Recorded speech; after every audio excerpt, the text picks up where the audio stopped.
Hey guys, Eric here for the Beat Buddy. If you're like me and use your Beat Buddy a lot, you're bound to wear out the switch. The main switch is going to wear out. Mine broke. It's in a tiny switch. In the bottom of the switch, there's these two springs that are smaller than a toothpick. When one of them breaks, the other one breaks. There's nothing you can do except change it. I took the whole switch apart. I know. I did the research. The switch is a momentary switch, guitar type switch. If you're going to attempt to change this yourself and put your own switch in it, then this is the switch to put in there. I did all the research. Find this switch at DigiKey or Mosier, and that'll work. That's the proper switch for the Beat Buddy. So if it happened to you, don't panic. If you're any good with a few screwdrivers and wrench, you'll have no problem. It's quite simple how it comes out. And so this is the switch. The switch is a momentary switch, so it has, you have to make sure it'll have an M on it.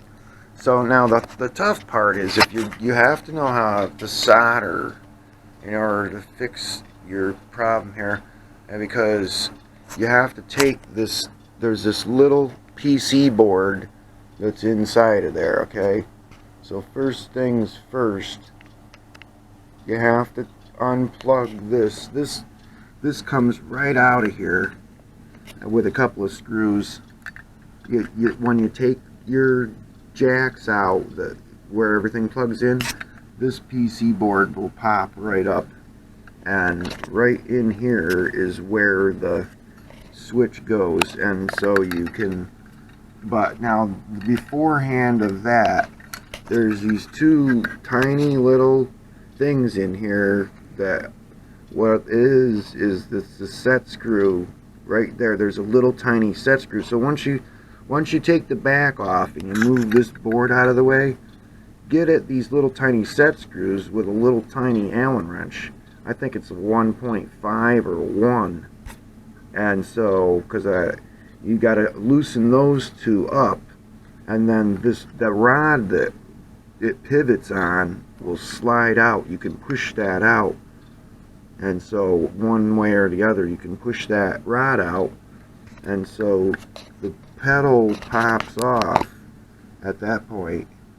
And so now you got your pedal off, and there's a spring that goes in there. So once you got that off, though, you can unscrew these screws off of the switch and pull the switch out. You get your new switch, and you have to unsolder this. Like I say, yeah, it's complex, kind of, a little bit, because you have to get it back right. But once you do that, I'll show you in the next video, it's back together and working. So that's how you mainly, I'm going to put it back together in the next video, so we have more than one video on what's going on here with this. But it's pretty simple. Okay, and then, yeehaw, back to square one we are. Beautiful.